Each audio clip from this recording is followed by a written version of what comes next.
Oi, gente! Estamos juntos hoje para o nosso aulão de véspera do concurso do Oficial de Justiça de Porto Alegre, do Rio Grande do Sul. E aí, expectativa? Eu acho que vocês devem estar aí super animados, super empolgados.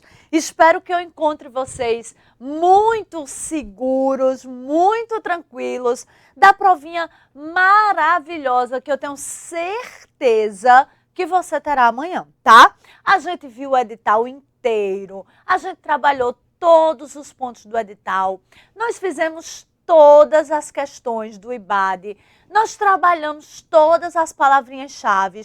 Não vai dar errado, eu tenho certeza disso, eu tenho plena convicção de que a gente vai ter uma excelente prova amanhã. Eu tenho certeza que você vai ficar ouvindo minha voz lá, a cada questão da prova, tá certo? Então, vamos lá bater algumas questões que eu trouxe, que eu separei aqui para vocês, tá? E com essas questões, nós já vamos fazer aquele passeio pelo nosso edital. Combinado assim? Então, vamos para a nossa telinha. O que é que temos aqui? Nossa primeira questão. No Windows 7, ao clicar no ícone OSC, com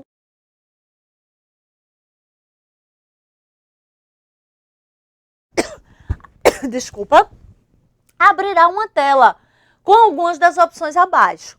Aquela em que encontra-se o caminho para a verificação de erros no volume é a... Então, olha só, aqui o que é que você tem que pensar, tem que se ligar. Que quando você tem esse ícone OSC, ele está falando de quem? Esse ícone OSC é, na verdade, a minha unidade de disco. Então, ele está clicando sobre a unidade de disco. No caso, a unidade de disco C, o HD, que tem nessa situação específica o nome OS. Perfeito?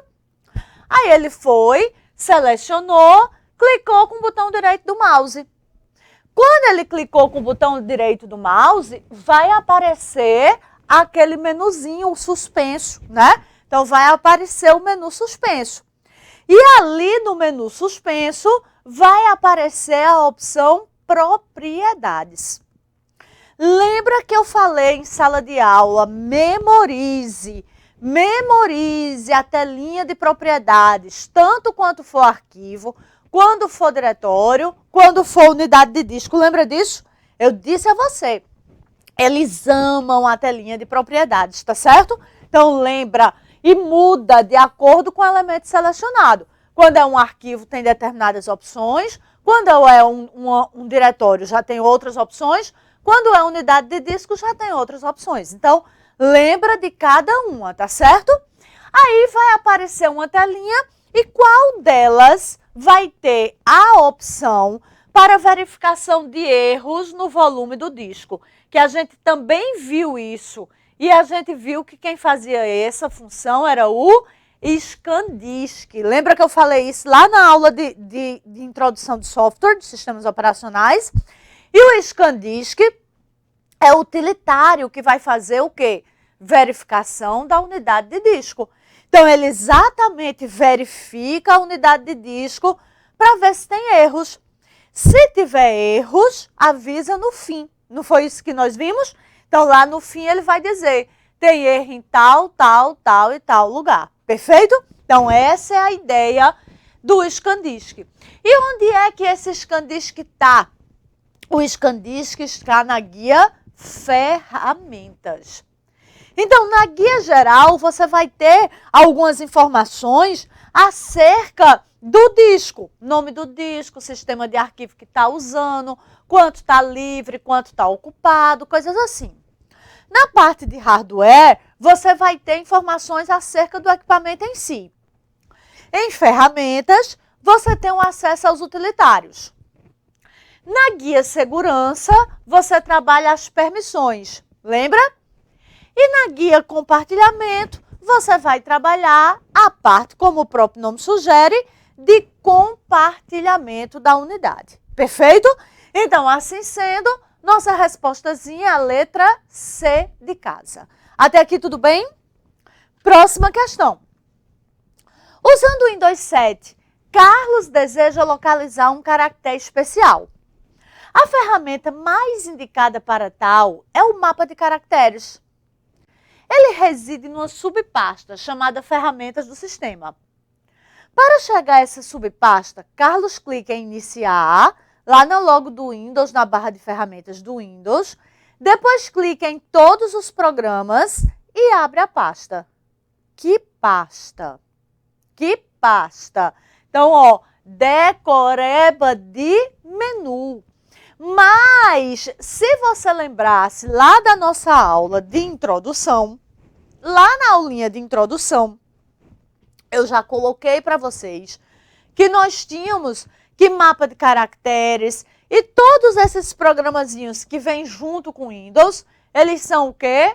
Eles são acessórios. Então, de cara, você já saberia que é um acessório. E aí, já matava a questão, mesmo que você não soubesse o menu em si decorado, mas soubesse a funcionalidade do item, perfeito? Então, nós vamos acessar o menu Acessórios. Resposta letra B. Lembrar que o acessório é o programazinho que já vem com o sistema operacional, mas não é essencial para o funcionamento dele, né? Tem função para o homem, não para a máquina.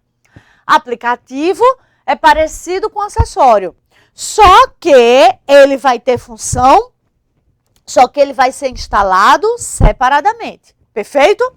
E o utilitário, como o ScanDisk, que a gente viu na questão anterior, aí ele é instalado, ele é um programazinho com função para a máquina e não para o homem, perfeito? Então, se liga disso, lembra dessa diferençazinha, nós vimos em sala de aula, tá? Então, não vamos esquecer disso. Próxima questão. O Windows 7 é 1, poderia ser o 7, poderia ser o 10, poderia ser o 11, tá? Então, aqui o que é que nós vamos ter? Nós vamos ter que o Windows é um sistema operacional, tá? Lembrando que sistema operacional é o programazinho que vai gerenciar o funcionamento do computador. Não esquece disso, tá? Então, o sistema operacional gerencia o funcionamento do computador. E para gerenciar esse funcionamento, ele vai ter 3 tarefas: controlar todo o hardware, controlar todo o software e servir de intérprete entre o homem e a máquina. Também falamos sobre isso em sala de aula, estão lembrados? Então, não esquece, tá? Nós temos 3 elementos do sistema computacional: hardware, software e o peopleware.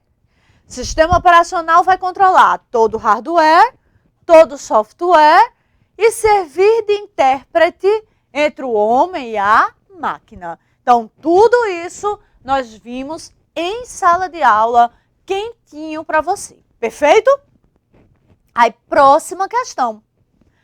Após um trabalho de digitação no Word, uma tecla de função foi pressionada para realizar a verificação e correção ortográfica de todo o texto.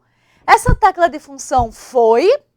Então, qual é a tecla para fazer verificação? Qual é? Então, né, a gente já sabe que é ali a nossa F7. Perfeito? Tranquilo? Próxima questão. O usuário do editor de texto Word precisa aumentar o tamanho da fonte de um texto selecionado, utilizando teclas de atalho. Qual seria a tecla de atalho para aumentar o tamanho da letra? Shift mais o maiorzinho. Não esquece, tá? Então, essas teclas de atalho, infelizmente, para a sua banca, elas são importantes, tá? Em outros, a gente nem vê tanto. Mas a sua banca ama de paixão. Então, lá do Word, tecla de atalho é importante sim, tá? Durante a digitação de um texto no Word, o Ctrl Home foi executado. Com que finalidade? Para que serve o Ctrl Home? Ctrl Home vai fazer o quê? Home, casa. Passa a ideia de quê? Início, né? Princípio, né? Ali. Então, essa ideia, lembra isso de home. Home é sempre para início. Então, se você souber disso, que home é para início, já matou a questão. Porque ele só pode posicionar o cursor no início do texto. Perfeito? Então, lembrar desse detalhezinho. Home é para início.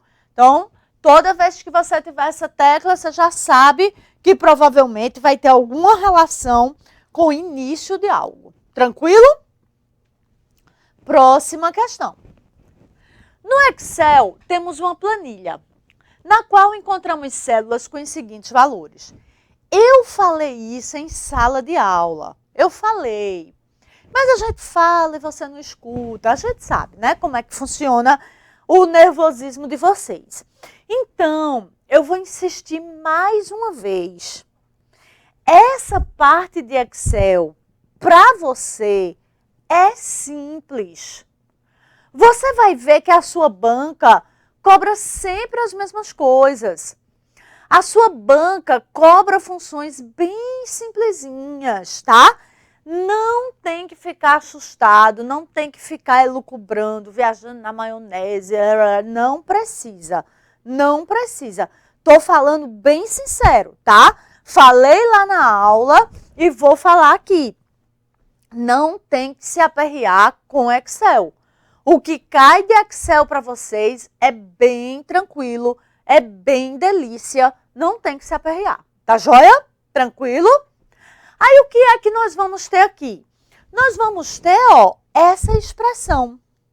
Igual a soma de D1 até D4 vezes 2 menos D2 vezes D4. Aí ele deu valores para D1, D2, D3 e D4. Ele quer saber o resultado?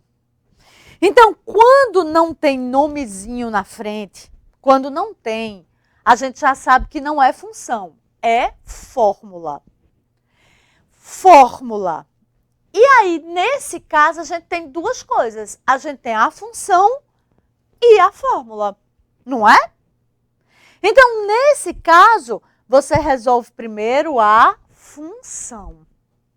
Então, a prioridade é para você resolver a função. Que aí, no caso, é a soma.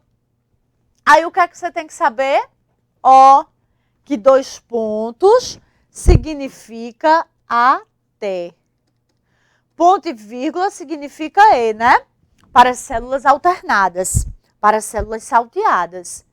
E 2 pontos significa até, que é o intervalo. Então, aqui ele está dizendo que quer somar de D1 até D4. Então, ele quer somar D1, D2, D3 e D4. Quanto é que vai dar? 8 com 2, 10 com 10, 20 com 4, 24. Então, aqui vai dar 24. 24 vezes 2 menos D2 vezes D4. Perfeito? Aí, a matemática diz que nesses casos a gente resolve primeiro quem? A multiplicação, né? A gente resolve a multiplicação. Então, aqui eu já posso substituir. 24 vezes 2 menos D2, que é 10, vezes D4, que é 2. Então, 24 vezes 2, 48, menos 10 vezes 2, 20. Vai dar quanto? 28. Então, respostazinha, letra D. Pronto. Isso é, desculpa, uma das coisas mais complexas que pode aparecer na sua prova de Excel. Não é uma delícia? Sério, sem onda, sem brincadeira. Não dá para desenrolar? Dá para desenrolar. A gente não pode subestimar. Não pode ficar ali, né, ignorando, não, não pode subestimar. Matéria importante, tem que ter cuidado. Mas não é nada que você precise dizer, ai meu Deus, Jesus, vou me matar. Não precisa, né? Dá para ir desenrolando, dá para ir se organizando. Perfeito? Até aqui tudo bem? Aí nós vamos para a próxima questão. Em células de uma planilha do Excel, temos os valores. A1 é 24, B1 é 6, C1 é 12, D1 é 2. Veja que agora ele está sempre preenchendo a primeira linha, né? Da coluna, mas ele está numa linha só. O valor que teremos na célula A2, se incluirmos a fórmula igual a 1 menos cifrão C, cifrão B1, mais A1, C1, não é? Então, em A2, ele chegou e digitou essa fórmula. Mais uma vez, a gente vai ter aqui cálculo. Cálculo. Vai ter aqui expressãozinha matemática do primeiro grau. Vamos substituir os valores. A1 é quanto? 24. C1 é quanto? 12. B1 é quanto? 6. A1 é quanto? 24. C1 é quanto? 12. Pronto. Aí agora resolve o quê? Primeiro, as divisões, né? Então vai ficar igual a 24 menos 12 dividido por 6. Vai dar quanto? 2 mais 24 dividido por 12. Resolve a divisão. 24 menos 2 mais 24 por 12 vai dar quanto? Vai dar 2, não é? Então, vai ficar aqui, cortou, vai ficar quanto? 24. Respostazinha, letra A. Tranquilo? Então, veja que é expressão matemática do primeiro grau, do ensino fundamental, porque falar primeiro grau me entrega, né? Eu não sei, nunca falei primeiro grau, ensino fundamental 1, ensino fundamental 2, foi como eu esqueci, né? Então, aqui é a expressãozinha matemática mesmo, que você aprendeu lá atrás, tá? Tá tudo certo aqui, tá tudo ok. Então, expressão matemática, tá? Que você vai ter aqui e que você vai estar usando normalmente. Perfeito? Até aqui tudo bem? Então, lembrar da prioridade dos operadores. Antes de mais nada, resolve a função, se houver. Depois, o que está dentro dos parênteses. Lembrando que sempre o parêntese mais interno, depois vai explodindo para os mais externos. Depois, divisão e primeiro exponenciação, depois divisão e multiplicação, depois soma e subtração. Perfeito? E aí você abarca, vamos assim dizer, todas as possibilidades de operação. Tranquilo? Entenderam? Massa! Próxima questão. Numa planilha Excel, encontramos os seguintes valores nas células. B1 igual a 10, B2 igual a 8 e B3 igual a 12. Veja que ele está na coluna B agora, variando a linha, né? Então, ele está na linha 1, 2, 3. O resultado encontrado numa célula que contiver a fórmula igual, soma, B1 até B3, dividido por B1 mais B3. Seria, tá vendo como é sempre a mesma coisa que ele cobra? Aí, às vezes, vocês se desesperam, vão assistir umas aulas malucas aí se desesperam. Aí fica, meu Deus, porque eu estou resolvendo aqui uma fórmula que é para calcular os juros compostos, o desvio padrão do juro composto. Pare com isso. Cai não, tá? Cai não. Aquilo que eu falei em sala de aula, o Excel é poderosíssimo, indubitavelmente. É um dos softwares mais poderosos da Microsoft. É poderosíssimo. Mas o que cai para vocês é o simples do simples simplificado. Não viaja na maionese, tá? Então, primeiro a gente vai resolver a função. Então, soma de B1 até B3. Então, vai ficar como? Opa, peraí, deixa eu só voltar. Então, vai ficar como? Soma de B1 até, lembrando que 2 pontos é até B3. Então, B1 é 10, 8 com 12, 20, com 10, 30. Então, vai dar 30. 30 dividido por B1 mais B3. B1 é quanto? 10. B3 é quanto? 12. Aí agora faz primeiro o quê? Cuidado. Por que vocês erram essas questõezinhas? Porque você tende a querer primeiro fazer a soma, para depois dividir. Não, fofoleto. Primeiro resolve a divisão. Depois é que faz a soma. Então, 30 por 10, 3, mais 12, que vai dar quanto? 15. Então, resposta letra B. Perfeito? Não esquece. Então, pus aqui questões de Excel bem assim coerentes, bem pertinentes com aquilo que você deve encontrar em prova. Nem mais, nem menos. Vocês já me conhecem de sala de aula, a gente viu lá todo o edital juntinho. Vocês sabem que eu sou muito objetiva, né? A gente está ali preparando para um concurso específico e a gente vai cair matando em cima desse concurso. É isso que importa, né? Ficar viajando na maionese, se exibindo, dando aula de Excel bem, né, complexa, se não é isso que cai para você. Então, paciência, vamos nos ater à sua prova.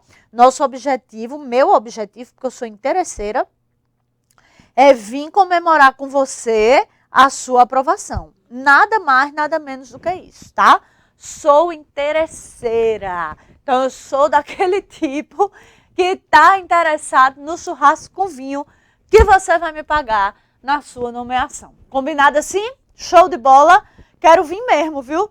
Quero vir, quero conhecer mãe, pai, menino, marido, mulher, cachorro, papagaio, todo mundo. Quero ir para a festa de nomeação, comemorar esse primeiro contra-cheque com você. Perfeito? Vamos lá, próxima questão. Tanto no PowerPoint como no Impress, em português, para exibir a apresentação de slides a partir do começo, a gente vai pressionar o quê? Vamos pressionar nossa amiguete F5. Perfeito? Decorebinha de tecla de atalho. Lembrando ainda, gente, que aqui, nesse caso específico do PowerPoint, nós temos ainda duas coisas que sempre caem, que é o menu apresentação de slides, né? Então, dá uma olhadinha lá em apresentação de slides. É importante para você, tá? Então, dá uma olhada lá. Apresentação de slides é, de fato, um menu importante. Dá uma olhadinha, tá certo? E o conceito de slide mestre, não esquece, que é aquele slide que serve de padrão para outros, tá? Então, no slide mestre, geralmente a gente põe logo da empresa, endereço, telefone. Por quê? Porque alterou num canto, já sai alterando tudo, tá certo? Então, essa é a ideia dessa parte de PowerPoint Impress, perfeito? Lembrando que eu nem falei, mas que lá no Calc, que é o programa do LibreOffice, que é planilha eletrônica, similar ao Excel, tudo que você estudou para o Excel está valendo para o LibreOffice, né? Tá sabendo, para o Calc. Mas lembre-se que as funções que têm acento gráfico têm que ser escritas com o acento, tá? Então, função que tem acento gráfico tem que ser escrita com o acento. Se você escrever sem acento, não reconhece, dá erro, tá? Então, não esqueça disso, perfeito? Então, o que tem acento tem que ser escrito com o acento, perfeito? Não esqueça disso. Importante para você, tá? Numa rede wireless doméstica, o meio de transmissão externo é conectado a rede wireless doméstica. Então, chega a linhazinha externa e vai conectar em um roteador. roteador, para que o roteador distribua internamente. Aí aquele detalhe que eu falei lá na aula de redes, que as grandes redes interligam roteadores. Lembra disso? Bati bastante isso com você, né? As grandes redes, elas não vão interligar diretamente computadores. As grandes redes interligam roteadores. Perfeito? Não podemos nos esquecer disso. Não nos esqueçamos disso aí. Perfeito? Então, assim sendo, aqui eu pego aquele meio de transmissão externo, conecto a um roteador. Próximo.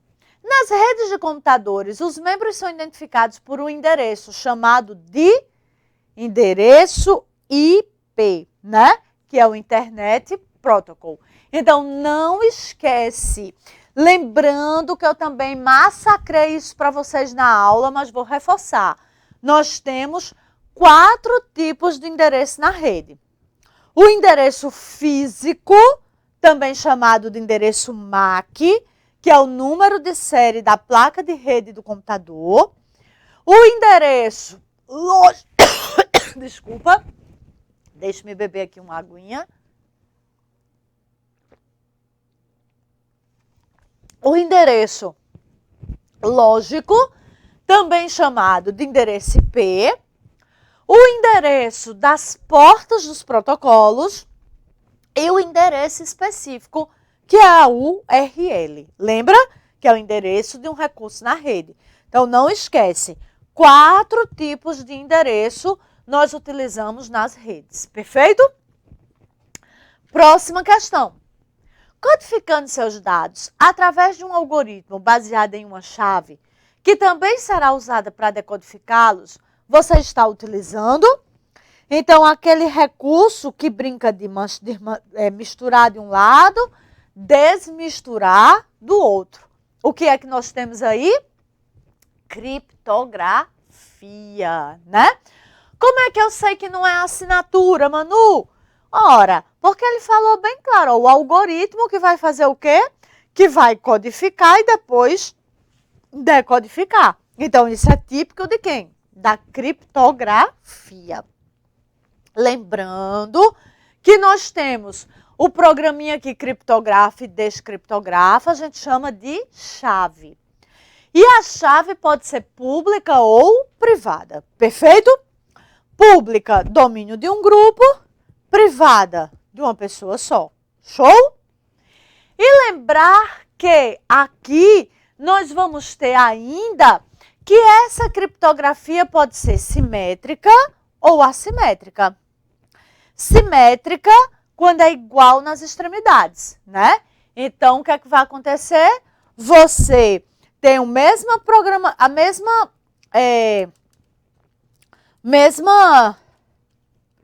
ai, Jesus, chave, quase que não sei a palavra, que criptografa também descriptografa. E na assimétrica, se você criptografa com a privada, descriptografa com a pública e vice-versa. Perfeito? Não esqueça que a criptografia garante a confidencialidade dos dados. Então, daqueles princípios que nós estudamos, a criptografia garante a confidencialidade dos dados. Ok? Show de bola? Beleza. Próxima questão. O envio em massa de mensagens eletrônicas de forma não autorizada, que ocorre em diversas modalidades de mensagens e meios de envio, desde mensagem por e-mail até serviços telefônicos de mensagens curtas, cujo conteúdo geralmente possui propagandas indesejadas, códigos maliciosos e vírus diversos, é conhecido como o nosso velho e bom spam, né? Então, lembrar que o spam é o envio de mensagem em massa, de forma não autorizada.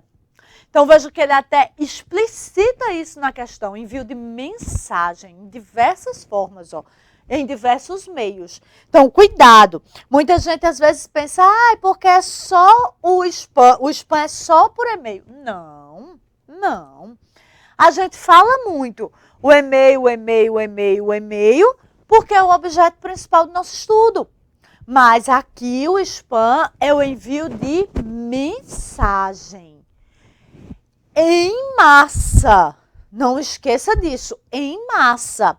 Se eu ficar mandando mensagem para a mesma pessoa, mandando mensagem, aí isso não é spam, isso é encheção de saco, né? Ou flood. Para ser spam, eu tenho que mandar em massa.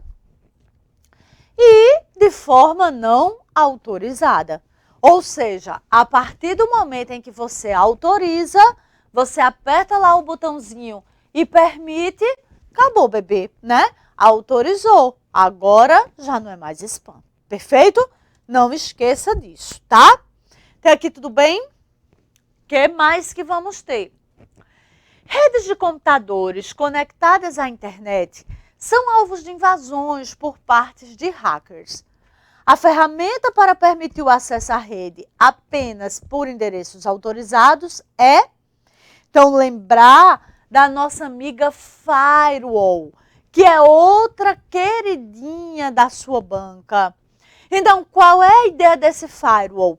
O Firewall pode ser só hardware, o Firewall pode ser só software, e o Firewall pode ser a mistura de hardware e software. Perfeito? Lembrando que aqui nesse Firewall nós vamos ter que ele deve estar em um ponto de centralização da rede, né? Por quê? Porque veja que ele exige manutenção constante, né? Então eu estou sempre lá, encontro um erro, corrijo, uma atualização, corrijo. Então se eu ficar pondo em cada máquina para manutenir isso, depois vai ser muito inviável, né? E ainda mais a possibilidade de falhas, de erro, vai aumentar substancialmente.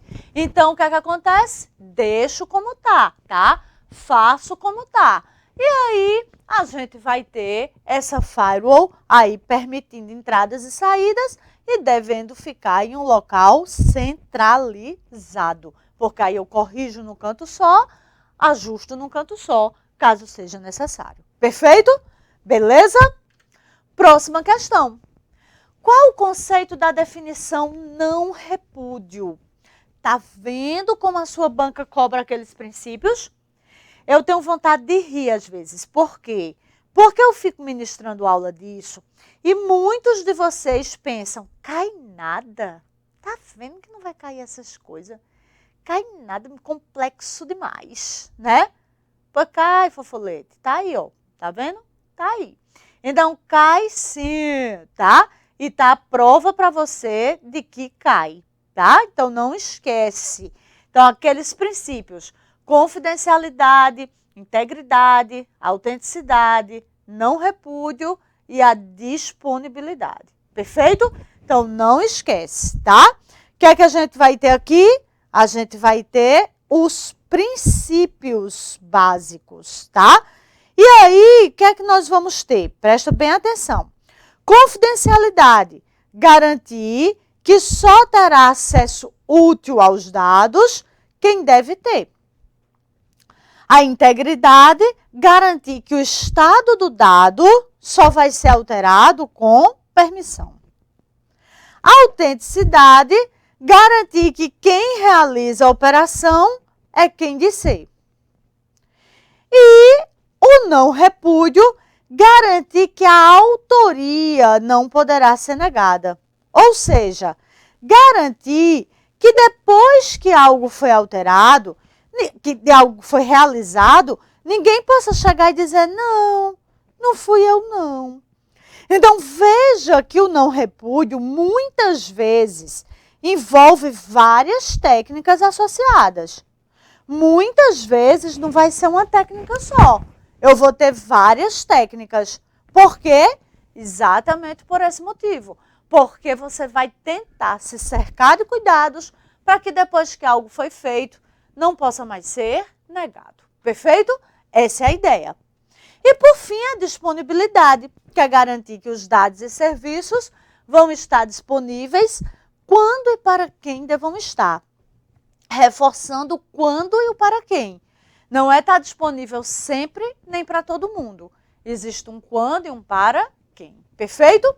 Então, assim sendo, qual o conceito de não repúdio? Permitir que uma entidade se identifique, ou seja, diga quem ela é, se é autenticidade, né? Verificar se a entidade é realmente quem ela diz, mesma coisa. Proteger a informação contra alteração não autorizada, integridade. Proteger a informação contra um acesso não autorizado, aí a confidencialidade. Evitar que uma entidade possa negar que foi ela que executou uma ação, aí sim é o nosso não repúdio. Perfeito? Então, aqui o que é que nós vamos ter? Respostazinha, letra E. Tranquilo? Até aqui tudo bem? Beleza! E aí, comigo, o que é que vocês acharam da nossa revisão? Vocês gostaram da nossa revisão pré-prova? Espero que vocês tenham gostado, tá? Se vocês ainda não têm o meu Instagram, vamos botar aqui. O Instagram é o Emanuele Gouveia. Entra lá, manda sua dúvida. Eu vou estar meio que de plantãozão, tá? Aí para tirar a sua dúvida aqui no direct, para responder você ainda agora nos momentozinhos finais, né? Na retinha final ali. E se precisar de algo depois da prova, a gente vai estar aqui acompanhando, de repente um recurso, alguma coisa, a gente vai te ajudar com isso aí também, tá bom? Combinado assim? Então, muito obrigada pela presença de vocês. Não esqueçam que o mundo não vai acabar amanhã, não tem previsão disso, tá certo? Então, nada de fazer essa prova com peso nas costas. Vai com calma, vai tranquilo, vai dar certo. O que é seu há de ser. Nunca esqueça disso, tá?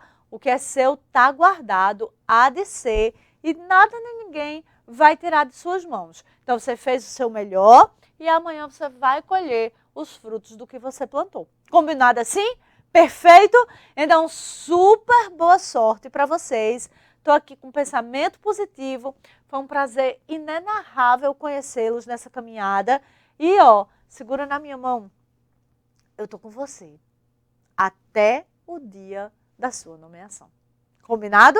Super beijo. Fica com Deus. Boa sorte amanhã. E tamo junto. Tchauzinho, gente.